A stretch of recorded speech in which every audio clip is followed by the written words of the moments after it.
Das Ziel der PR ist es, das Vertrauen und Verständnis, um das zu schaffen, was Unternehmen tut.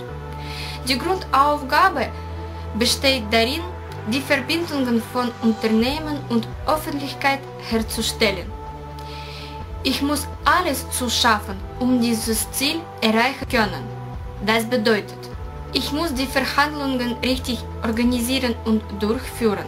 Ich muss gut Psychologie des Menschen verstehen und ich muss Theorie und Praxis meiner Tätigkeit ins Leben verwirklichen.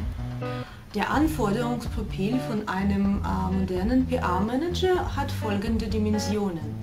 Zum Beispiel sind das Erfahrung im Umgang, Wissen von zahlreichen PR-Instrumenten, solchen wie Texte schreiben, Printpublikationen, Filmproduktionen, Online- und Social Media und klassische Medienarbeit.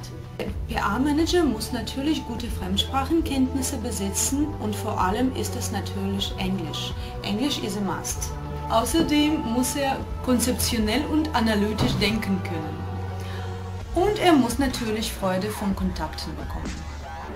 Der moderne PR-Manager muss Disziplin, Kreativität, Motivation, Enthusiasmus, Humor, Flexibilität, Selbstvertrauen haben.